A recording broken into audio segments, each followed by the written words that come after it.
All right, so we're going to run through why you want to run effective meetings. We're also going to go over the expected outcomes that will happen when you follow this process and what you can kind of expect. We'll then talk about planning for a meeting, hosting it, and then what happens after you're done. All right, we're very big on the follow-up. And just a reminder, please keep your mics muted. I know sometimes we have some audio issues, but do your very best so that we can have an uninterrupted session. Thank you, thank you. And then we will have a little bit of time for Q&A, but we're actually going to do all of our wrap-up stuff at the very end, okay? So if you're like us, and I love this meme, I'm sorry, not this meme, this GIF of Rihanna with like the work, work, work, because I think for a lot of us, that's how we feel, right?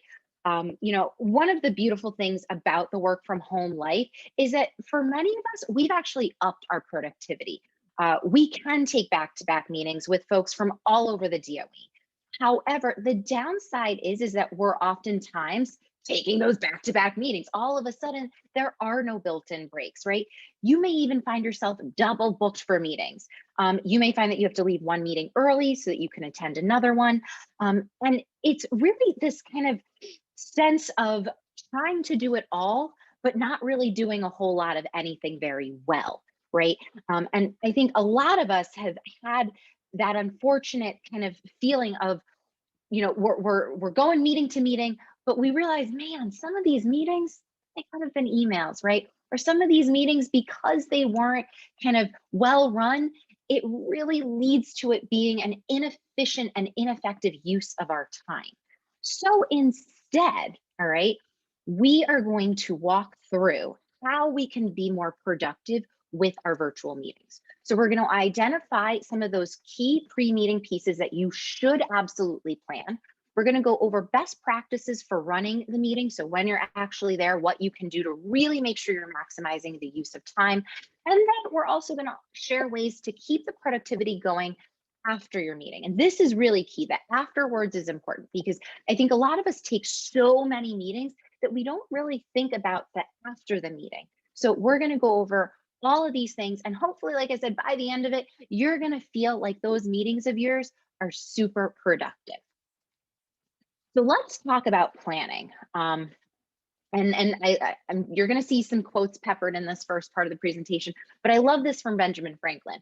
By failing to prepare, you are preparing to fail. And I feel like that's one of those quotes we've seen, different versions of it, but this idea of planning really is so important. And it truly does set us up for success. And so when we don't plan, right, and we don't prepare, we really are setting up ourselves to just kind of fall flat, or to, be inefficient with our time.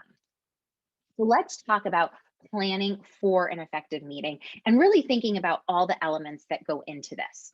So first, we want to identify the goals of the meeting. Are you going to be making decisions by the end, right? Is that the goal? Is the goal to kind of get some folks together, and at the end of the meeting, we're going to bang stuff out, right? We're going to say, all right, we've decided on this, we're moving forward with this, and we're doing this. And we also want to think about how you're going to accomplish those goals, right? Is it that you accomplish them by the end of the meeting? Is this the meeting that gets you kind of started off, right? And this is part of maybe several meetings to come. But these are all things that you want to think about just in terms of goals and how you're going to meet them. You then also want to identify the meeting type, because when you identify the meeting type, it'll also help with identifying goals. And for those of you that were here last week, it's very similar to when you're setting up for a presentation, right? So we want to really think through all these kind of components so that we can really set ourselves up to have that most productive type of meeting. So is this a working session? Are you meeting with teammates because you're going to hammer out some things? You're going to be working maybe on some collaborative documents, a collaborative slide deck. Is this an information share, right? Is it more about, and again, folks who are just coming in, please keep your mics muted. Thank you. And you know what I'm going to do? I'm just actually going to hit the mute all button, and I'm going to take the ability away from folks to unmute themselves, because I feel like we're having some audio issues. So I've gone ahead and done that. I'll take it off when it's time for us to have Q&A. All right, so back to identifying the type. So if you're thinking about, information sharing, that's going to be a slightly different meeting than say a working session. Other meetings might just be team meetings, right? Team meetings where, you're maybe it's a hybrid of a working session along with an information share. Maybe you're just brainstorming some ideas, but it's always good to have team meetings where you're connecting and just kind of keeping everyone abreast of what's happening, right? And there might be others if you regularly engage in other type of meetings, feel free to pop it in the chat. But I think for most of us, this is what our meetings look like. They're either working sessions, they're information sessions. They might be a hybrid of the two if you're talking about a team meeting. And then you want to also identify the time. Timing is always really key. And I kind of alluded to this before, but is this a one-time meeting? You're meeting with this set of folks, you're getting together, you're sharing information, and then it's done. Is this recurring, right? Is this maybe a meeting that you have every week? Maybe it's every other day. It depends, right? And oftentimes, it depends on the type of meeting. For team meetings, those are typically recurring, right? But working sessions may be just one time or maybe just a handful of times and then you're done, depending on how long the project that you're working on is being sustained for. So that's always important to consider. And then how long the meeting will be. How much time do you actually need? So is it a one-time 1 hour meeting? Is it a recurring 30-minute meeting that you have every week? But always thinking about the time piece is going to be crucial as you plan. Now let's talk about scheduling, because scheduling can always be like the tricky part of meetings, right? It's like, how do I actually meet with all the people I need to meet with, especially now when everyone's schedules seem so busy. So one of the pieces of advice I want to give all of you is to use a scheduling assistant. Now, this does require that you kind of keep your calendar up to date. So I am going to show you what you can do in Microsoft Teams, because it is one of the ways that our team actually is able to schedule meetings. But we do recognize that not everyone uses Microsoft Teams. You may be using Google Calendar, but it's best when you're doing any of this work and we're talking about schedules to actually keep some kind of an accurate schedule. You can use other apps as well. You can use FindTime, Calendly, and Appointlet, which are kind of like third-party apps that will work with your calendar. But again, it does kind of entail your calendar being up to date. So let me just really quickly, I'm going to pop out of my presentation to show you how you can use the scheduling assistant. And as I mentioned before, I want to be fully transparent. I am going to be using Microsoft Teams. It is what my office uses. So I've gone ahead and typed into my browser portal.office.com. That is how you can log into your Microsoft account. So I've already logged in this morning, or at least I thought I did. It's making me log in again. Oh, so fun. All right. So once I logged in, I will be here. I can then go into my calendar. And there's my calendar. This is actually, I think I got someone else's calendar up here. There we go. There's mine. I had a bunch of calendars. I was playing around with all my calendars this morning. So I think a bunch of people's are going to show up. There we go. So let me actually just show mine. Okay. So here's my calendar. So if I wanted to schedule a meeting, let's say I wanted to schedule a meeting here, I can just click directly within my calendar, and then I can come up here to the top and click on something called Scheduling Assistant. So if I wanted to schedule a meeting, I could open this up and then I could add some required attendees. So let me add Lisa and let me add Christina. So what this is going to do is it's actually going to pull up their calendars. Now we have shared our calendars with each other. So you're going to notice right now that I have the ability to look at their calendars. I'm actually going to go ahead and add another colleague that I haven't shared a calendar with. So here's our colleague, Jose. He and I, oh, maybe he did. He might have a public calendar. Hold on, let me add someone else. I just want to show you what it looks like if someone has not shared their calendar with you. So notice how Anthony has not shared his calendar with me. So I just notice when he's got time on his schedule and he's not free. That's what it'll look like. If you've shared your calendar with people, you're going to actually be able to see what it is that's on their calendar. which can actually also be a nice feature too, because sometimes we have stuff on our calendar that I want to say it isn't real, but it's soft, right? It might not be a meeting. Maybe it's focus time, or maybe it's time that I have set aside to send some emails, right? But nevertheless, notice how I've added all of my participants, right? And now I can start to see when we're available. And if you can see, I can actually drag this on over. And because it's in red, you'll see like this little outline is in red. It's indicating that we currently right now have no time to meet. We're not, we have we have no availability, there's conflicts. However, if I move it on over to here, Saturday at 8 a.m., we are apparently all available. Now, I am not going to schedule a meeting for Saturday at 8 a.m. That's just not kind. But I think you can see how easy this can get when you have several people and you're trying to schedule a meeting. Finding that time can be really, really difficult. So the scheduling assistant kind of helps identify when most folks are free. And as I mentioned before, if you've shared your calendars with each other, then you can easily see like, oh, can we meet? So let me just show you. Right now, if I wanted to meet with just Lisa and Christina and myself, right, we all have our focus times on, and we're going to talk about focus time in a little bit. In fact, when we get to the schedule management portion of our PD, I'm going to talk to you about this specifically. But I have focus time at 2:30. So does Lisa. And in theory, so does Christina, because she has this blocked off as just some work time. So if I wanted to say create a quick meeting, because we've shared our calendars with each other, I might propose this and say, hey, I notice we all have time on our calendars to just get some work done. Can we meet for half an hour during this time? So this is also where the scheduling assistant can be really cool if you've shared calendars with your teammates. All right. And I would recommend, you don't need to share your calendar with the world, but certainly with your teammates, folks that are directly on your team. I know as PCs, you might want to share your calendar, say with your AP and your principal, maybe the school secretary. Think about the colleagues that you are constantly meeting with. Those are probably the folks you want to share your calendars with, because then you can do what I'm doing and kind of look and say, wait, it looks like they're busy, but actually, I think we could make this work. All right. So let me hit done. And I see someone asking in the chat, where can I find the scheduling assistant? So I'm going to show you one more time, just in case you missed this.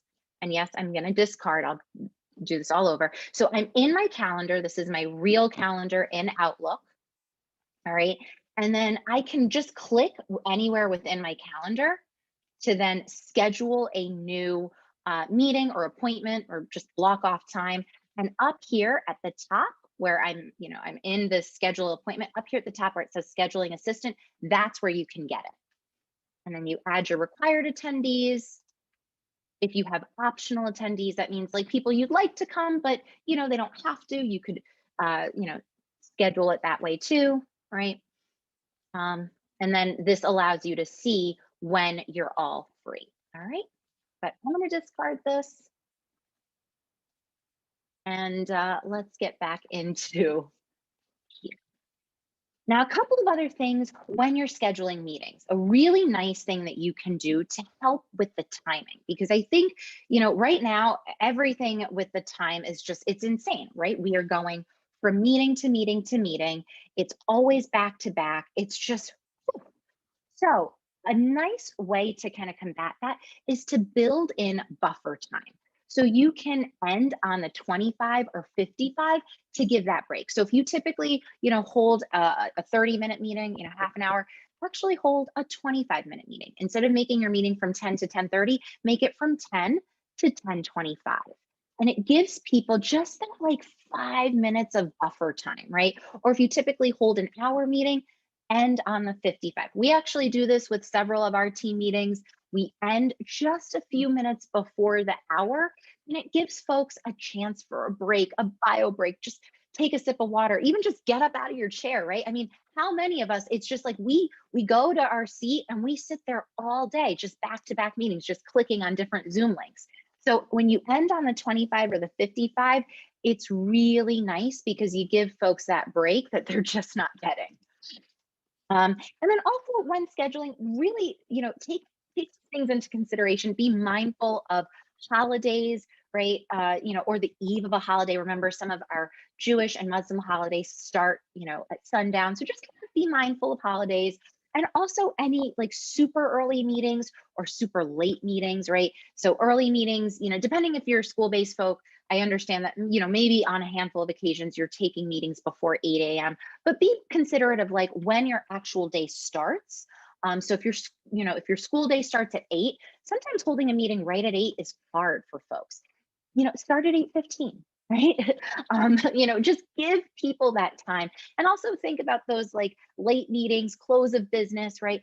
Especially on a Friday or right before the end of the work week or right before a holiday. Nothing's worse than like someone puts a 4:30 appointment on my calendar on a Friday. I will tell you right now, it's like I get the alert and I just instantly do one of these, like, no, you did not just do that. You did not just request a meeting from me at 4:30 on a Friday. So be conscious of that, because that's the kind of stuff for folks that, it matters, right? We want to really make sure that, we we are being kind to our colleagues, being cognizant that even though, we're all working at this breakneck speed and doing all these hours, that actually we have to move more away from. Now, you already know our drill on agendas, so I'm not going to beat this up too much because we've talked about agendas in so many other of our sessions. But remember, an agenda helps keep a meeting on track. It's also going to help you as you are putting together this meeting and you're thinking about the timed piece of it, right? So if you're going to have a 25-minute meeting, make sure it's actually a 25-minute meeting. I think sometimes what happens is we put meetings on the calendar, we say they're 25 minutes, but in actuality, we want longer, or we're trying to cram 60 minutes worth of meeting stuff into a much shorter time slot. So when you have an agenda and you keep it timed, it allows you to kind of really see, wow, we have a lot of items. Maybe this isn't a 25-minute meeting. Maybe I need to move some of these items down to the next date, right? So kind of keep all of that in mind, because I think a lot of us, we'll use an agenda, but then we just start cramming stuff in and we're not cognizant that it needs to be timed. Remember, you want to, as you're creating an agenda, you want to use a collaborative doc that really is best. So that's why one of the reasons we recommend Google is because for collaboration, Google leads the way. Accessibility is a different story, but when it comes to collaboration, a Google Doc is a great way to kind of have everything there, be able to have collaborators and folks sharing and putting in information. Remember, when you're constructing that agenda, you want to put everything in the agenda, resources. If you can use your agenda to even record notes during your meeting. So everything should go in the agenda. If you have kind of a recurring meeting or a standing meeting that you're constantly always having a running agenda is really nice, because then it allows you to refer back to previous information. So running agendas are amazing. We use them a lot on our teams. And then of course, you're going to make it accessible. In fact, I'm going to show you in just a moment why you want to make it accessible, because it actually will help you with productivity. But if you need a sample, we do have it linked here in the slide deck, and we can certainly pop that link into the chat, but it is also linked in our agenda. All right. Okay, so this is one of the reasons why you're gonna want to use some of the accessibility features to set your agenda up. Because when you use the style pane, all right, it allows your agenda to generate this this outline view. So I'm actually going to pop out of here so that you can see what I'm talking about. 1 second. And I'm going to go into the agenda for today. So here's today's agenda: our work from home, productivity, virtual meetings, and schedule management. Because I'm using the style pane, and the style pane is up here, and I've marked my heading, right? I've got my different subheadings marked as heading 2. It's all nested. So then within the agenda, all my times are heading 4s. Everything here is kind of marked in such a way. So what it actually does is it generates this outline view that's here on the side. And when I click on anything, it literally pops me to that spot in my agenda. So this is one of the really nice features. And if you have a running agenda, say for you and your team, It's going to make it nice because you can easily pop to the different sections. So this is actually our Digicom agenda. I did remove some of our notes because they are sensitive to our office, but we are able to navigate because we meet weekly with our Digicom team. So we're able to navigate the different weeks with ease. So something that was said, back in December, we can easily get to just by pulling up the outline view and clicking on the date of our meeting. So just again, really, really nice. It comes to us from the accessibility world, but this is a productivity hack for sure, okay? And I see someone that's asking about a link to the agenda. We'll drop it one more time for folks, okay? Latifah will do that for us. Another example, here's our vertical meetings that we hold here at DIIT. It is another recurring meeting that we hold. And because it is recurring, we also link some of the most frequently used links at the top. So this is a running agenda, but at the very top, we always have these important links. So it's right there along with the Zoom link, right? So these are things that when you have agendas and you are setting yourself up, it really just makes things a lot easier. You can house kind of all the resources that you typically use in that meeting in one spot. Now let's actually talk about running your meeting, all right? And I love this quote because sometimes I feel like this is so very true. The least productive people are usually the ones who are most in favor of holding meetings, right? It's those people that you're like, oh my gosh, like they're always asking for like, oh let's their meetings, right? And you're just like, no. Let's make sure we make these meeting times productive because we don't want to have these unproductive meetings where, we just walk away feeling frustrated and like it was all a big waste of time. So when it comes to, being productive, one of the biggest things that we can start by doing is literally just start on time. And I know that we have conflicted feelings over this. I get it. It's like you look at the participants, you might be going, oh, we're missing a few folks. Like, ooh, let me wait a couple more minutes. But here's the bottom line. By starting on time, you're actually respecting people's schedule because let's face it, people did show up to your meeting on time. Why is it that we're catering to people that show up late? If you show up late, you show up late, right? And I think people that show up late, I think are also under the impression of like, I'm showing up late, let me slip in. So start on time. It really is important. If you've got a 10 o'clock meeting, don't wait until 10:15 because that's when everybody finally showed up. Just start at 10, all right? It is important. Now, some ways that you can kind of combat this is you can consider a soft start. So if you've got a 10 o'clock meeting, I would actually say, it is nice when you welcome folks, maybe reserve like the first 2 or 3 minutes for just some catching up, right? Like, hey, how are you doing? How's it going? Hey, how's that kid of yours? Oh my goodness, they're in college. Oh, you got your second shot. How are you feeling? Right? This is like the small chit chat that we do in person anyway, right? I mean, I don't know about you guys, but every time I would, go to meetings in person, there is that just personal connection, right? So don't skip that in your virtual meetings. And that can actually be a nice way for folks who are trickling in, right? So catching up, networking, that can be nice. Also, it's good if you pull up your agenda from the previous time. So if this is a recurring meeting, you can always kind of start by saying, hey, let's just remind ourselves this is what we talked about last time. Here were some of the points that we wanted to make sure we brought back up again, right? But that can also be a nice way to kind of, again, ease on into it before you get to like the new stuff. And then, every so often, it's nice to have an icebreaker. So just these are all things you can do, but really bottom line, start on time. All right. Nothing's more frustrating, at least on my end, than when I get to a meeting and we don't really get into it until 10, 15, 20 minutes in. Because it's like, wait a minute, why do we have to wait that long just because someone's not here? Start on time. Now, slide deck, right? Same as I said last week with presentations.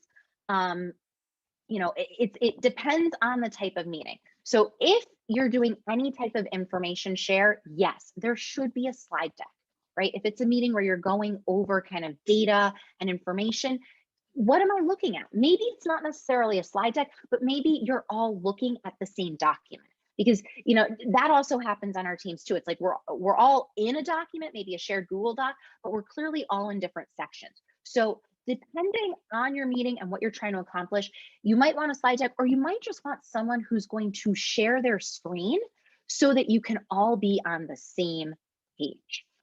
Either way though, whether it's a deck, whether it's a document, you want to share it with all participants, make sure everyone at least has view only access. If you want them to collaborate, obviously, share it with them and give them editing rights. But these are all things you want to do when you're conducting that meeting of yours. Also play around with the format. If you're doing a presentation, remember, bottom line, keep it simple, nothing super wordy. And then you can also play around with the different types. So obviously we have PowerPoint and Google Slides, but there's also Sway and Prezi. I used to use Prezi when I was in the classroom, just for like some of the cool ways that you could set up a Prezi. So if you want to get fun with it, certainly play around. But it is nice whenever you're talking and you're going over information, it is nice to have something to look at. And then you may want to, if the meeting is on the larger side, you may want to consider assigning roles, just so that, again, you can be even more productive. So, a few roles that we've found helpful are things like a timekeeper. So someone that can kind of just remind folks like, all right, we started at 10, we have until 10:30 and we're 10 minutes in, right? Or we're 20 minutes in, or we have 5 more minutes left to this meeting. So a timekeeper is always nice. Having a dedicated note taker as well. And again, that note taker can be taking notes right in your agenda, so they can, help kind of capture what was said and in a way that everyone has access to. And our team, that Digicom team that we have our weekly meeting, we have what we call a weeds person. And this is literally someone who just helps keep us on track. And so when we start to kind of go down the rabbit hole and start talking about things that really aren't on the agenda, or we've really strayed far from the topic at hand, that person literally just turns their mic on and goes, guys, weeds. I call weeds. And it just lets you know that you're in the weeds. We don't need to discuss this. We're getting very far away from the topic at hand. Another role you may want to consider is a chat monitor. Again, larger meetings, the chat can sometimes go fast. So you want someone in the chat who's going to make sure oh, hey, so-and-so put this in the chat. Can we make sure we address this? The chat monitor can also make sure that any links are dropped, anything, on that end is taken care of. And then you can also have a recorder, literally someone who mashes the record button. I know that seems silly, but you wouldn't be surprised how many times folks forget to record, or even they want to record and then they remember halfway through oh, we didn't hit the record button. So having someone whose sole job is to make sure it's recorded and then shared out can also help with making that meeting of yours more productive. All right, and then remember, the meeting's not really done just because the meeting's done. Follow-up is always important. So I like this quote from Bernard Kelvin Clive: either you follow up or you fold up, right? So follow-up is just as important. So after your meeting, right, what are those next steps that you've identified? Are you going to need to meet again? And that's something you want to identify before you even leave. Is this something where we have to touch base next week or in 2 weeks or in a month from now? But what are the next steps? And then once you've identified those next steps, you actually need to follow through. So does that mean that maybe you're working on some things independently with the expectation that the next time you meet, you're presenting? Is it that you're just going to collaborate on a document, you'll ping each other and, send each other messages and comments? What does this look like? And then if appropriate, are you going to schedule time to get the work done or time to meet again? All right. So again, these are things that you'll have to determine. Every meeting is slightly different and depending on what you're meeting about, but you definitely want to address the after. Email also can be an important way to follow up with folks. So we tend to like a follow-up email, particularly because it will help summarize the meeting, especially for your folks who are unable to attend. So it's really nice. If it's you've identified that you're going to have another meeting, right? A follow-up email is nice because then you kind of call out those next steps. You call out hey, we discussed blah, blah, and blah in this meeting. We have said that we are going to do A, B, and C, and it's going to be ready, next week when we meet at 10 a.m., right? So a follow-up email is really nice, and it just, again, makes everyone be on the same page. And then that work time. And this is one of the biggest things. And we're going to talk more about this when we talk about schedule management in just a moment. But you have to actually then make time to work on those follow-up pieces. What part of the project is time sensitive where it's like, nope, this needs to be done now. And then what are the parts that you're going to maybe need to collaborate with someone else on? So you want to identify those pieces, but bottom line, you need to schedule time to get the work done. Because this is where I think a lot of folks are burning the candle at both ends. You spend your entire day going from meeting to meeting to meeting. You get to the end of the day and you realize, I never actually got anything done. And so this is where a lot of us are spending time after work, literally getting the work done, right? Because we spent our whole day taking meetings. So we do have to schedule the work time in. So, with that being said, I want to hear from all of you. In just a moment, we will drop a link to our collaborative Jamboard, but I'll open it up for folks so that you can see. And basically, I just want to hear from you. What are some tips that you have that are helping you run more effective meetings? So feel free to add to this. You can always grab a sticky and then start typing. And we can use as many jams as we need. You can have as many kind of pages to it, but feel free to share. Again, I think that we all have little hacks that we do that can make us more productive. So we want to hear from you because this is how we all learn and grow together. So like I said, we'll pop this link into the chat in just a moment. But if you have tips for what you're doing to run really great and effective meetings, please share them because we all need help with this.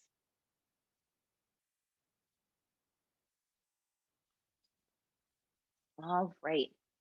And I'll keep that up for just a moment. And really any questions you have about this while I go over the summary, but we're gonna go right into our next little bit of the class in just a moment. So basically in summary, planning is key to success. Planning your meetings, just like with anything, right? If you plan, it really does kind of ensure that you are going to make it work. When we don't plan, we're setting ourselves up to fail. Staying organized will help your meeting run smoothly. Organization is also a must. And then following up with folks keeps the level of productivity high because the whole point is we're trying to avoid this gif right here, right? The Viola Davis, this meeting could have been an email. Yeah, we feel you. We want to avoid that as well. Nothing's worse than when you're just like, oh, really? That is 30 minutes of my life I will never get back. We want to avoid that. We also want you to not inflict that pain on others. So hopefully, we'll all be running way more productive meetings.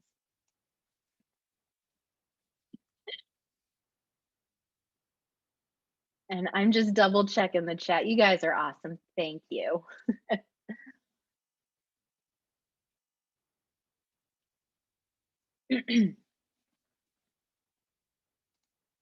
All right. So let's move into the next piece of our PD today. And it goes hand in hand with this kind of virtual meetings, and that's schedule management. And like I said, they go hand in hand because we just finished talking about work time. And honestly, part of the difficulty of work time is that we don't schedule it in our day. So here's what we're going to be going over. We're going to talk about how you can assess your current schedule. I'm also going to show you the Microsoft tools that are available for productivity. We'll also share some tips for success, and then we'll wrap up with our Q&A, and then we'll officially take care of attendance and CTLE and all that good stuff. Okay. So some truths of the work from home life, right? We know that the virtual workday frequently extends beyond the 9 to 5 or whatever your contractual hours are, right? So if you're like an 8 to 3, essentially, even I know for a lot of secretaries, it's like a 7 to 2:30 or a 7 to 2. But either way, we know that for most folks in this work from home life, you really are spending a lot more time working. It's kind of one of the drawbacks. Like, there's a lot of benefits to work from home. It gives you the flexibility. How many of us who do work from home have been able to, sneak in a load of laundry or get dinner started maybe a pinch earlier than we would have. But it also means that we typically work beyond our hours. We spend a lot of time taking those meetings, responding to all the emails, and really just trying to get everything done because, everything is just time sensitive too, right? It's, those days of like, oh, I could wait till tomorrow. Some of this stuff really feels like we can't wait till tomorrow. So the feeling of burnout is real. And I just want to call attention to it because we are more than a year into this pandemic.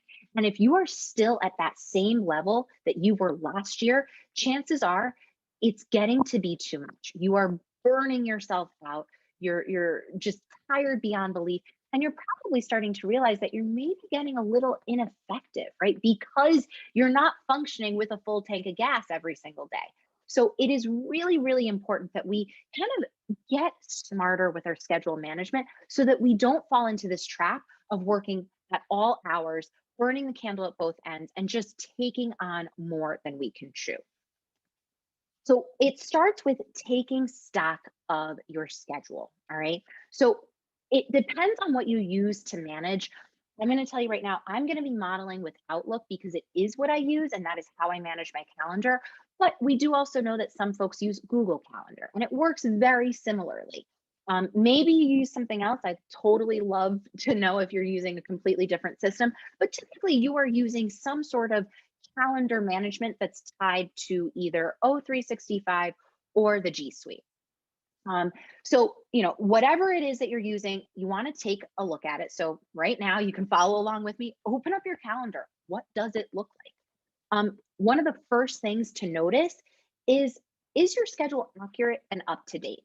Do you actually capture the meetings that you are taking? Do you have time in there maybe built into work? Do you have lunch breaks set up, right?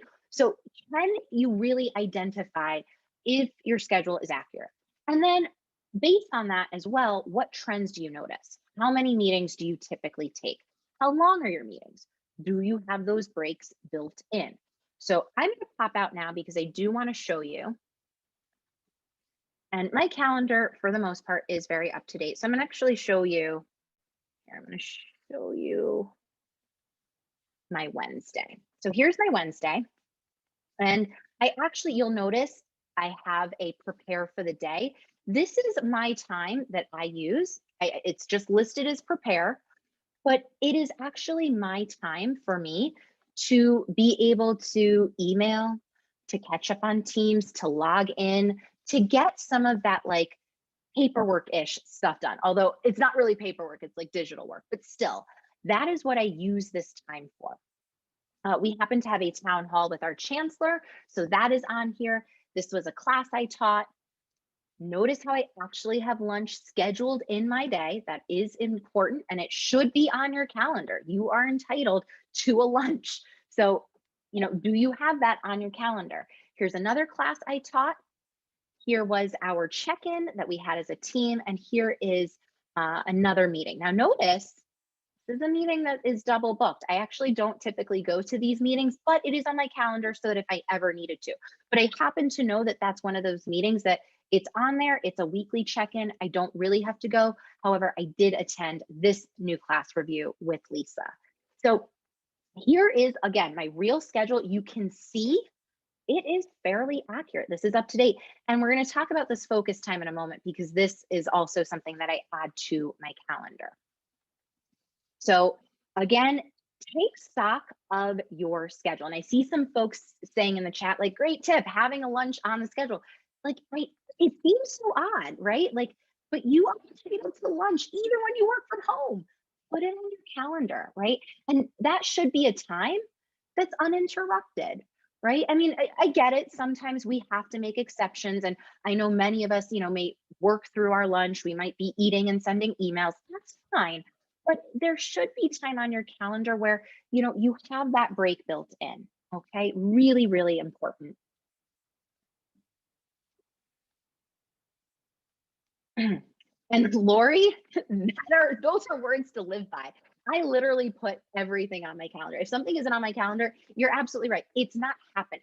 Now, what I will tell you with this, just because I understand, like, especially if you've shared your calendar with, say, other folks, you may not want everything on your calendar to be visible. So what I will tell you is that when you are scheduling things, so maybe you have a private appointment, right? Maybe you have a doctor's appointment and you don't want everyone knowing that you have a doctor's appointment, right? But you need it because it needs to be on your calendar because, like Lori just said, if it ain't on there, it's not happening, right? So what you can do up top where it says busy, you can show as, and you can show as busy, but notice this option. You can show as private. And this is a nice feature for when you want to have things on your calendar, but you don't want people to be able to see. So it's one of those things that you can check in addition to show as. You can show it as free, right, but still have it be private.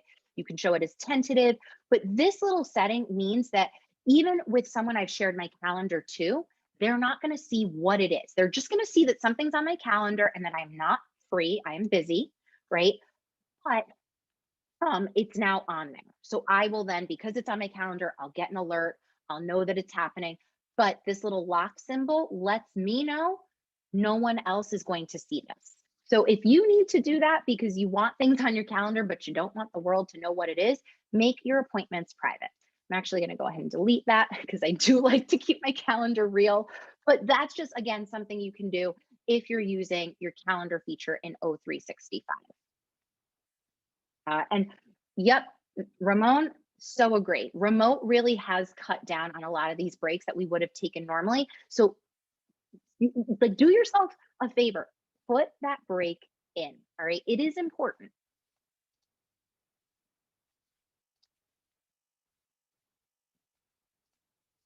Now, once you kind of start taking stock and you start realizing like, I don't have that lunch in, right?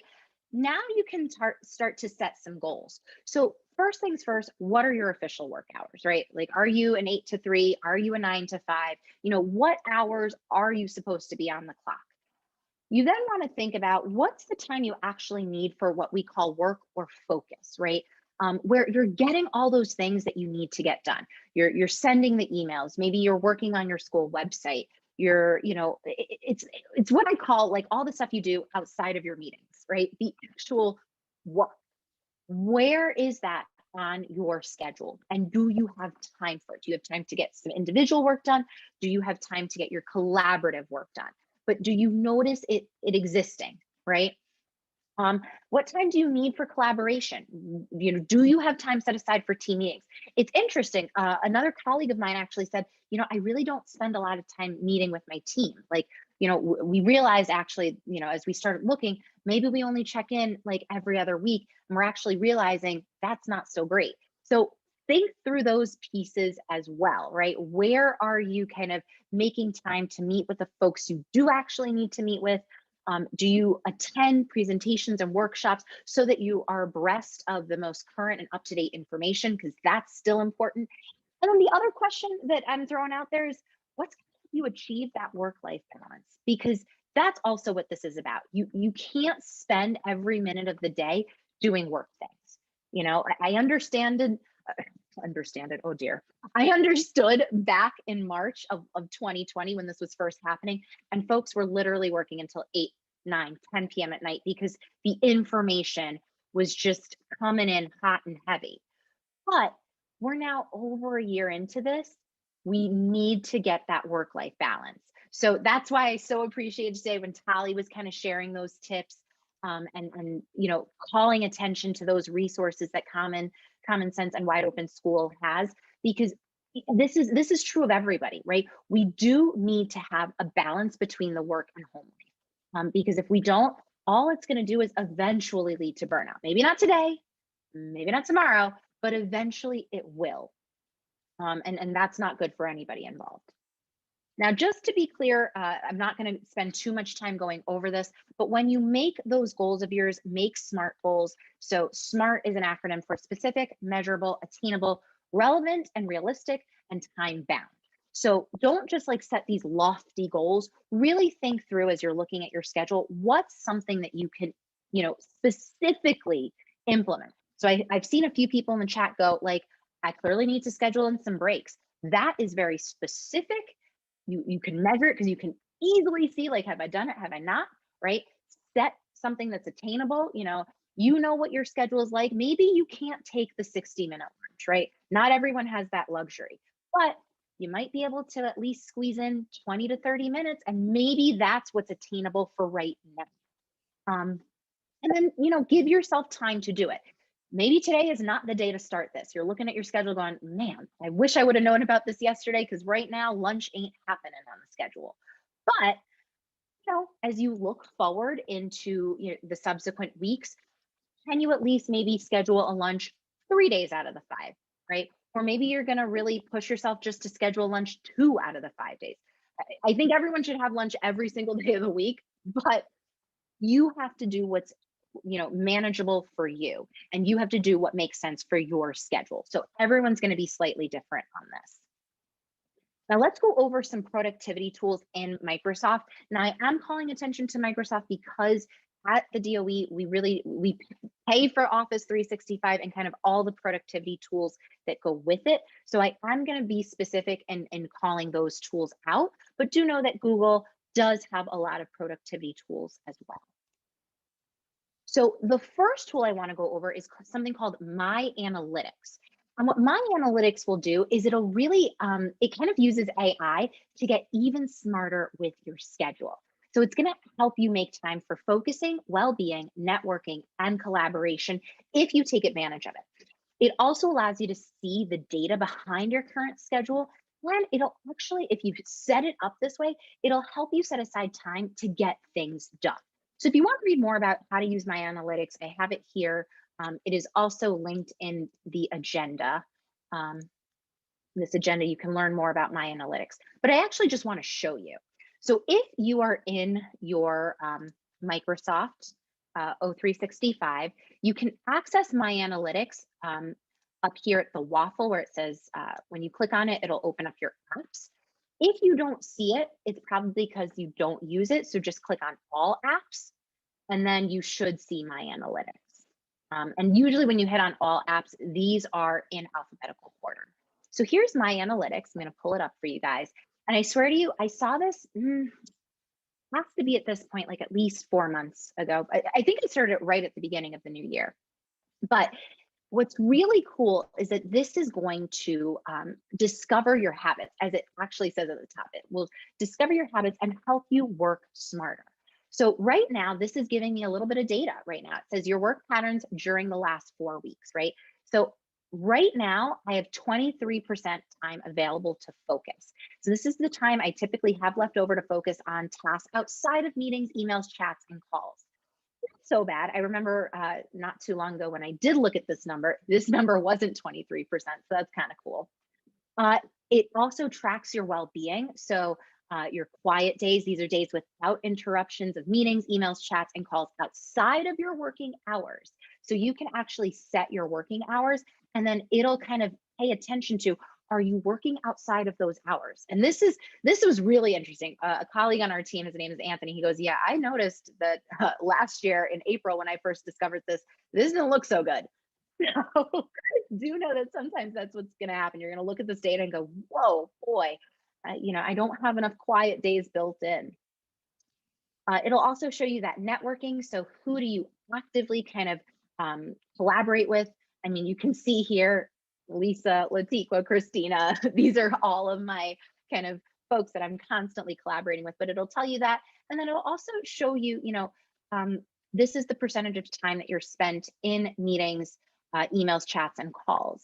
So I spend a lot of my time collaborating, which makes a lot of sense. But again, you can then go into each one of these areas and you can, really tailor this. You can go into the plan configuration and then you can set this stuff up. So if you want to change this, maybe your hours are, maybe you're 9 to 5. You can set that as your working hours. And then that'll, My Analytics will use that to then determine when it's going to put time on your calendar to focus. So if some of you are wondering why I have this focus time on, it's because I've set it up in My Analytics that I want at least an hour's worth of focus time every day. So it finds it for me and it puts it on my calendar. And if it can't, it won't. And then, that might be a day where I can't do it. But notice how most days I'm able to. And I can actually tell you yesterday, I moved my focus time around. It had focus time happening in the morning and in the afternoon. And I just kind of, you're able to move things. I don't know if you knew that, but you can literally move things when you are in your Outlook. So if something doesn't work for you, literally just pop it to where you want it to go. Um, all right, so that's my analytics. And again, it's a nice way to just get smarter with your schedule. Now, the next one I'm going to show you is called Cortana. And the thing with Cortana, all right, is that it's kind of, it's not for Macs. It's really for folks who are running Windows 10. So Cortana, it's almost like Siri. So if you have a Mac, you know that you have Siri and you can tell Siri to do things.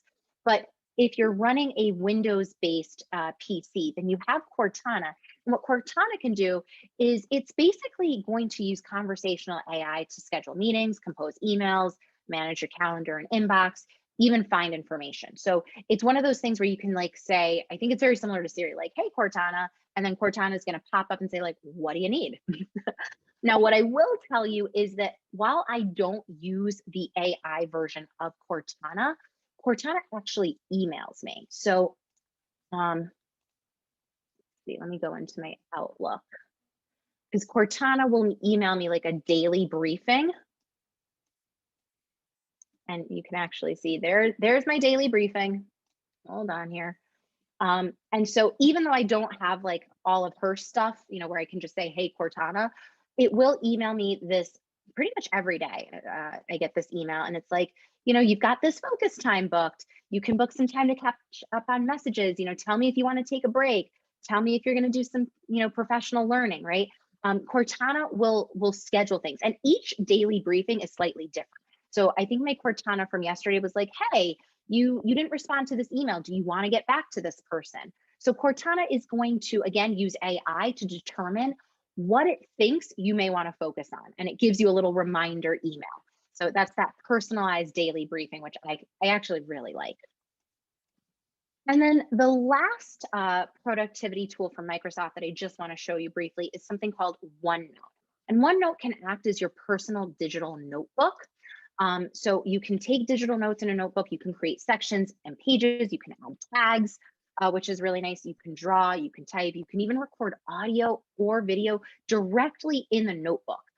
It's actually really, really cool. And then if you set this up and you want to share it, you can even share your notebook with colleagues. So OneNote's a really nice kind of way to capture everything that you're doing, have it set up for yourself. Again, you want to read more about OneNote, feel free to do so. But this can also help with kind of keeping track of everything, right? For folks who maybe are getting to that point where it's like you have too many documents, you have too many things happening, you may just want to set up a digital notebook so that you can keep everything all in one place. You don't kind of have to worry about different files and whatnot. And then because you create those different sections, it really can be where you have a section for one type of meeting, a section for a different meeting, right? But that's the beauty of OneNote. So a couple of practical tips.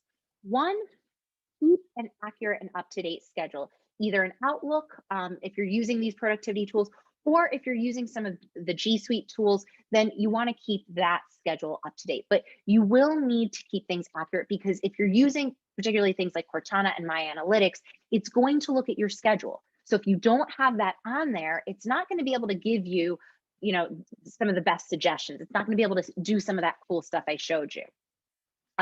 Remember, schedule lunch and even a break too. I think someone said in the chat that they have to schedule time to just take a quick walk. Yes, take a walk, please do. It's so important. Definitely build in some buffer time either at the start or end of your day, or possibly both. It's nice to have that time, right, where you can catch up on emails, get a couple things done. I always feel like having time at the start of my day helps me start the right way, helps set me up for success. But also having time at the end of my day is nice because I plan for the following day, or I set some things up where now the next morning I'm not dreading things. It's like, nope, I took care of that stuff. I took care of those emails I needed to send and took care of like those menial tasks. So buffer time really is important. Now, this next one I really, really want to emphasize. It is okay to say no to meetings.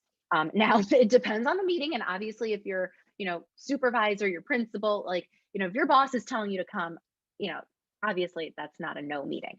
But you also know there are certain meetings where it's like, do I really need to be part of that? Um, and it's okay. Divide and conquer, right? Think about, are there other members on my team that can be present who can fill me in later? Because being double booked for meetings is also not healthy, and it's not practical. So definitely try to figure out where are those moments where you can divide and conquer with your team, and make use of the recording, right? Sometimes you really can't be in two meetings at once.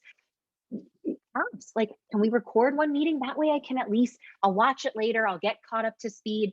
If someone takes notes for you and shares the notes, yes. But it is okay to say no to meetings. I would actually say you should be at a point where you're trying to schedule less and less meetings. And I've actually told that to many of the folks I work with. I'm like, I'm trying to take meetings off my calendar. If I don't actually need to be part of it, then that could be time that I'm spending on a different task where I could be more productive. So we have to get into the habit of saying, like, I don't need to be at every single meeting every single time.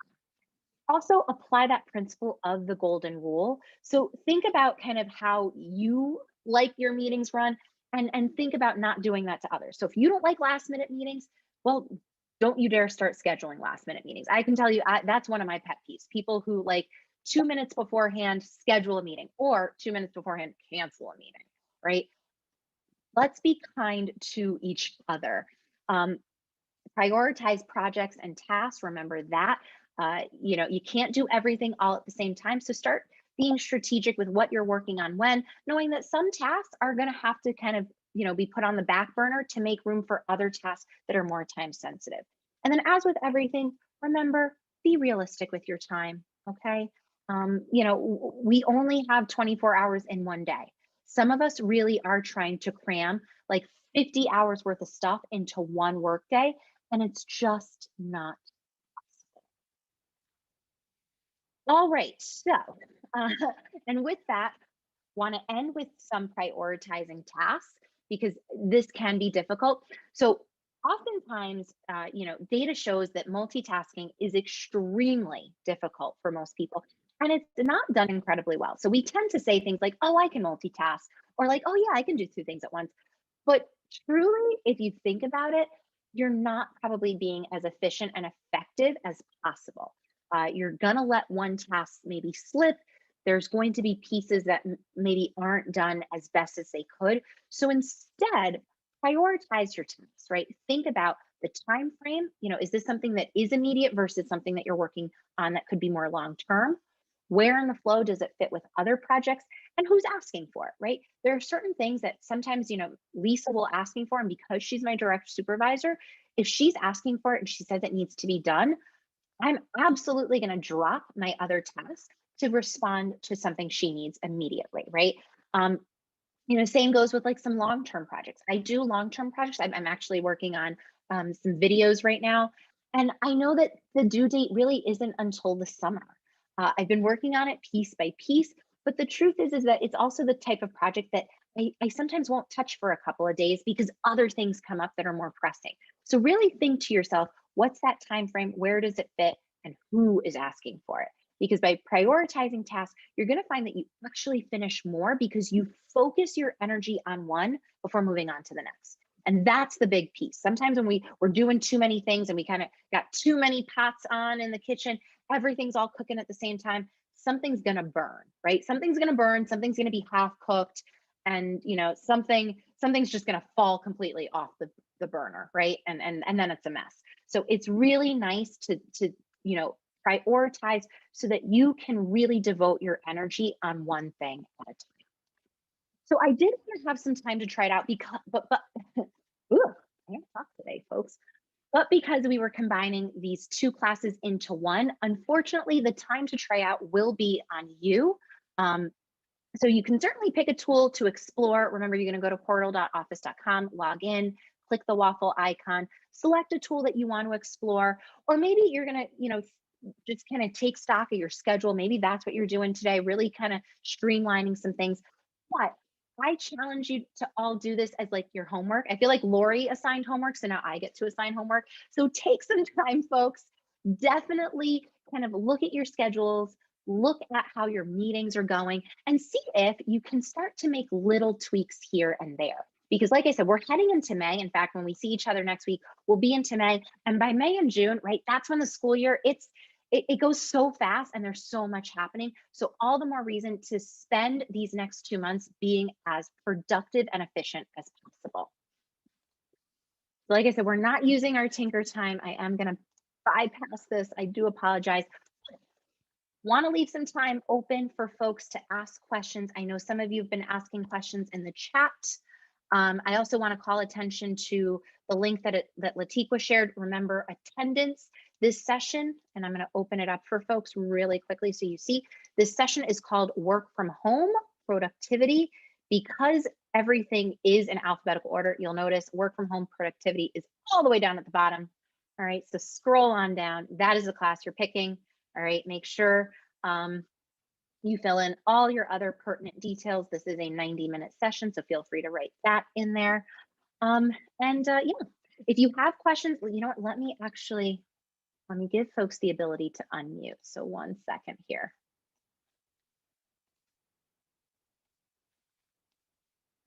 Okay, so if you want to have the ability to unmute yourself, you are able to do so. So if you want to use your voice to ask a question, feel free. If not, you can always use the chat. Laura, I filled it in with a 75 minutes. Is that all right? Yeah, we'll take care of it. Don't worry.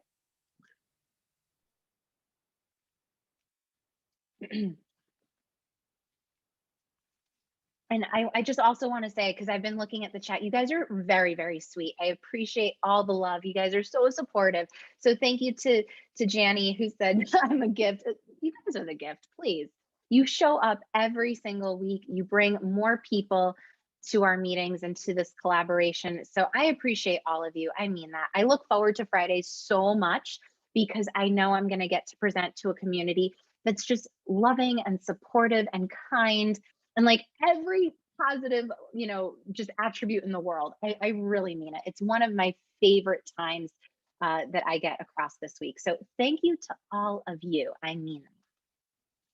And again, we'll keep on popping the attendance link. It is in the chat. Latiqua just posted it again. Session name, Work from Home Productivity. Laura, you have a question I don't think you answered, which is what would you suggest for PCs that are basically on call for families? We backpack up phones in the office. Some of us translate in our LACs, language access coordinators.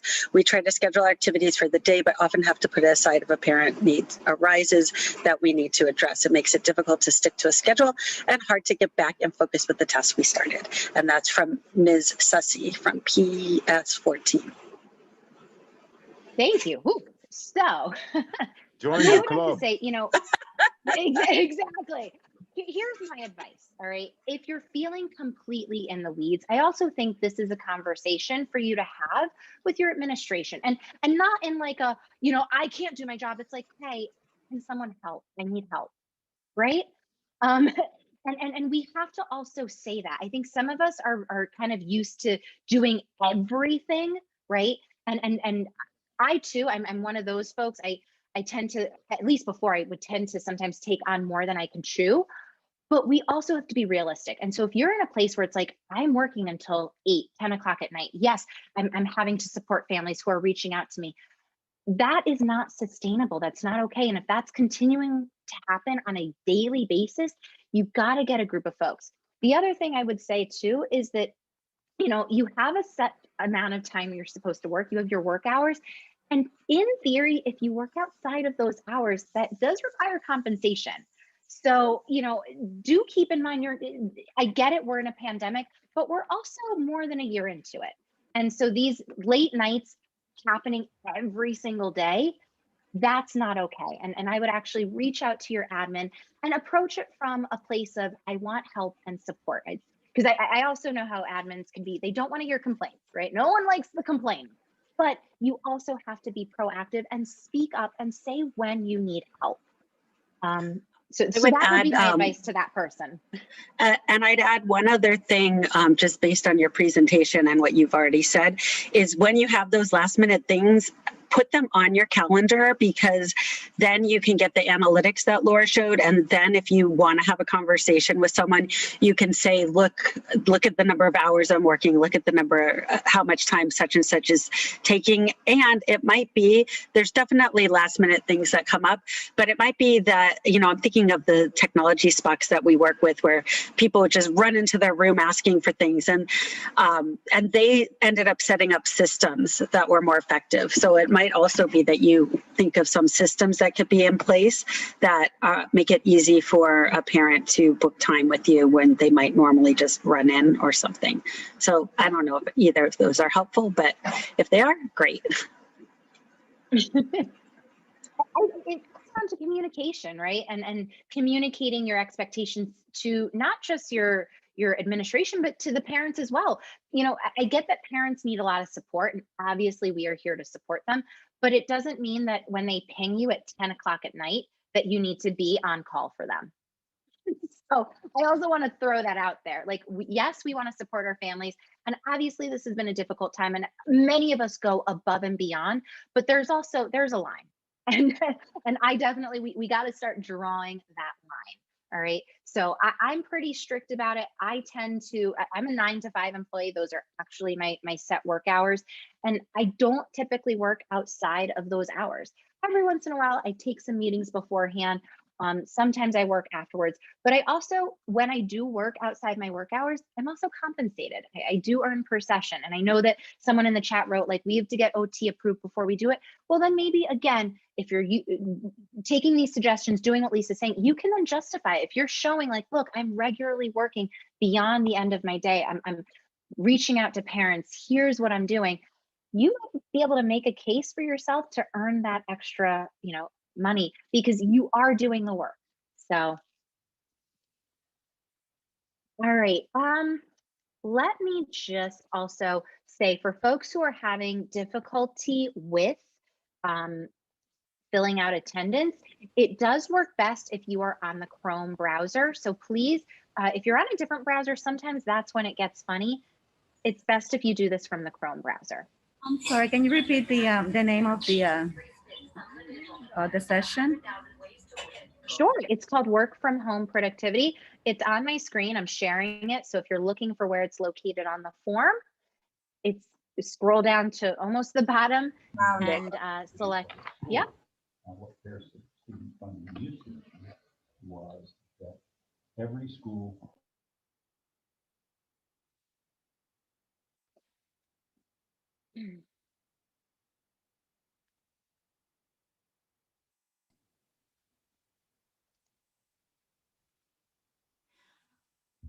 Hi, Laura. Hi. What I found has been very effective, because I know our schedules are so difficult sometimes to master. You know how you have that focus time? I also have like what I call check-in or communication time. So I block out a certain amount of time daily that I may get phone calls. And you know how you move on your calendar, your focus time, that's what I move around. So on average, it took me, because I was looking at my analytics and I was looking at my gaps, I realized how I spent about an hour a day in communication over the phone. On a, typically, some days are a lot more, some days are less. So what I do is I block that period of time and I put certain things that are movable, so that if I do have to take that phone call or whatever, I just plot it in differently, and it's made it easier for me to maintain a work schedule within the parameters of my work hours for the most part. That's great advice. Thank you, Denise, for sharing that. See, this is what we want folks doing. Block out your time. You are doing this work. And I think that's where we have to also kind of document it, because we're doing it. And if we're not documenting it on our calendars, it almost might look like we're not doing it, right? Like your boss, your direct supervisor, your principal might go, oh, but look, your calendar says you were free from 9 a.m. till noon. What'd you do? You really want to show them, like, okay, yeah, from 9 to 12, I took, 5 parent phone calls. I had to send, 30 different emails. I also attended a meeting with the PA. That's the stuff that needs to be on your calendar. So it's okay to like just block time off. And it doesn't necessarily always have to be the virtual meetings. I think people think like that's what's on my calendar, just the virtual meetings, because it has the Zoom link or the Teams link or the Google Meet link. But you also want to write on your calendar when you're sending those emails, the follow-up emails, when you're, actually working, say, on a presentation deck that you're going to deliver. Put more time on your calendar. You are working. What I found helpful is that I keep a notebook where I write everything that I do and every response I get from the parents, so that if my principal was to ask, I can just hand her the book. She could read the comments of who I called, what they said, etc. So in this way, you're accounting for the things that you do because I'm working from home. Yep, having it documented is very important. We want to push folks to do it in this digital way, but if at least you've got a paper way, you can then say like, yep, this is what I've done and here's how I'm supporting my families. Bottom line, document, right? Like we got to document. And I know, Rana, you're new. We take attendance because we want to show our reach. We've been able to hold these every week since the very end of September. That was our first one. So we keep data on the reach, the topics that we cover, because we also want to be able to justify these for next year. We are working on that, folks, because we hear you guys loud and clear, and it sounds like this has been a really good partnership. I'm seeing a lot of folks nodding. I'm seeing thumbs up. So thank you. We want to keep this going because we recognize that this has been a really positive place for this community, and we want to keep this up. So that's what attendance does for us.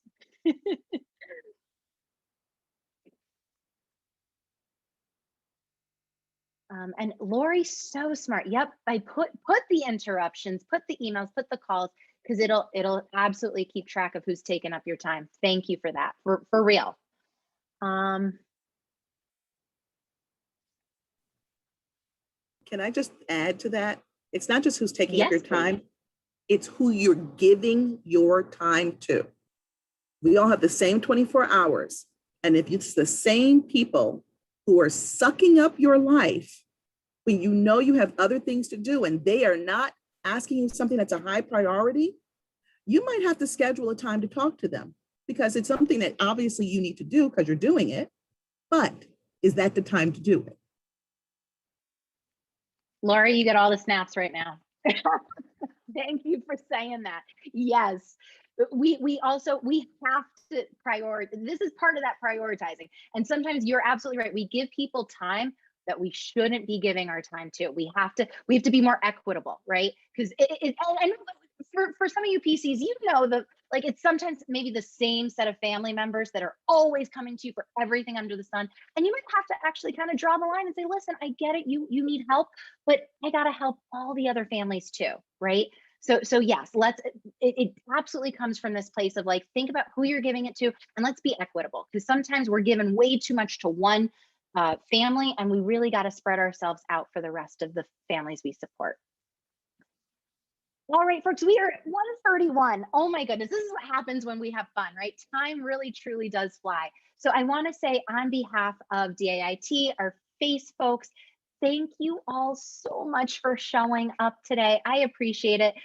When we see each other next week, it'll be May, which, it just goes by so fast. It'll be May. We're heading into the last part of the school year, and hopefully we can end it with the most amazing bang, because I really feel like this is a year for the books, and you guys are awesome and you keep me motivated and going. So thank you. I hope you have an awesome weekend, a great rest of your day. Stay safe, be well, and folks, see you next week. Thank you, Laura. You're the best. Oh, you're the best. Thank you so much. This was great. Thank you. Have a great We love Fridays. Happy Friday. Woo-hoo! Thank you. I'll be back. What a great way to end the week. Thank Truly, you guys. girl, truly. It's always so a great much. way to end the week, it's true. Take care, everybody. So true. Stay safe. Thank you, Laura, for everything. Yeah. Thanks a lot. This was great. I enjoyed it. And I hope we can do it again. I got a lot out of it. Always, always. Thank you. Yes. Have a great weekend, everyone. You have a wonderful and blessed weekend, everyone.